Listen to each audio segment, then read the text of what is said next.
పార్టీలోంచి పక్కెళ్ళిపోయారు. అవును. కొట్టడం అలాగ తెలుగు టైపింగ్ రా, నాకు ఇంగ్లీష్ టైపింగ్ లో ఫస్ట్ క్లాస్ నాది.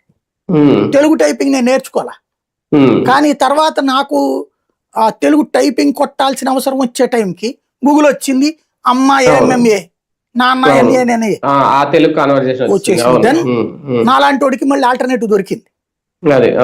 కాబట్టి ప్రతిదానికి ఒక కష్టం ఉంటది, దాంతో పాటు ఒక ఆల్టర్నేటివ్ ఉంటది.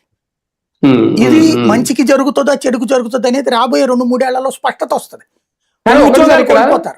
టెక్నాలజీ అనేది ఆటోమేటిక్ గా ఇప్పుడు నేను మన పని మనం చేసుకుంటూ వెళ్ళిపోయినా టెక్నాలజీ ఆటోమేటిక్ గా డెవలప్ అయిపోతా ఉంటది, దాని పని చేసుకుంటూ వెళ్ళిపోతారు. ఓకే, కానీ అందులో మేమే చేసాం, మా వల్లే ఏఐ వచ్చింది, మా వల్లే సాఫ్ట్వేర్ వచ్చింది అనేది కూడా, అందులో కూడా రాజకీయ నాయకుల ఇన్వాల్వ్మెంట్ పెరిగిపోతుందా? ఉండనియండి, మంచిదే కదా. పోనీ ఆ విధంగా కాస్త చేస్తుంటారు. బేసిక్ గా ఇప్పుడు ఆర్టిఫిషియల్ ఇంటెలిజెన్స్ హబ్ ఇక్కడ పెడుతున్నాం అన్నారు. ఏం పెట్టారు ఇక్కడ? ఈ లోపు సెంట్రల్ గవర్నమెంట్ ఆర్టిఫిషియల్ ఇంటెలిజెన్స్ సదస్సులే పెడుతుంది.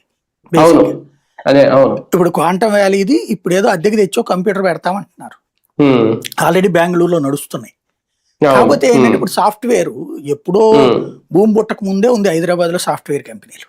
ఆ లెక్కలు వివరించి చెప్తానే ఉంటారు. అయినా సరే లేదు, బాబు గారు వచ్చాక హైదరాబాద్ బాగుపడింది, అసలు బాబు గారు వచ్చాకే భార్యలు పుట్టింటికి వెళ్ళడం బిగించేశారు పండగలకి, బాబు గారు వచ్చిన తర్వాతనే అందరూ భోజనం చేశారు, అంతకుముందు గంజి తాగేవాళ్ళు అని చెప్తుంటే, ఏమో అంతకుముందు మరి మా ఇంట్లో అయితే అన్నం తిన్నాం నా చిన్నప్పటి నుంచి, కానీ లేదు వీళ్ళు చెప్తున్నారు కాబట్టి అవునేమో అని అనుకుంటున్నాను కదా. నేను తిన్నదప్పుడు అన్నం కాదు గంజి ఏమో అని నేను కూడా ఫీల్ అవుతూ ఉంటాను అప్పుడు.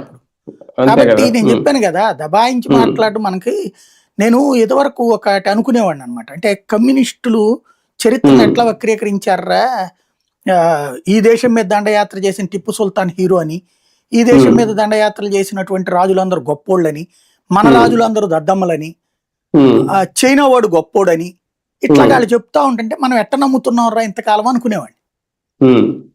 ఒక మాటని 100 సార్లు ఒక అబద్ధాన్ని మాట్లాడితే అబద్ధం నిజమైపోతుంది అన్నటువంటిది కమ్యూనిస్టులు చూపెడితే, దాన్ని ప్రాక్టికల్ గా ఆచరణలో మన కళ్ళెదురుగుండా ట్రయల్స్ చేయడం కాదు, ప్రాక్టికల్ చేసి చూపెడతారు వీళ్ళు. కాబట్టి ఇప్పుడు ఆ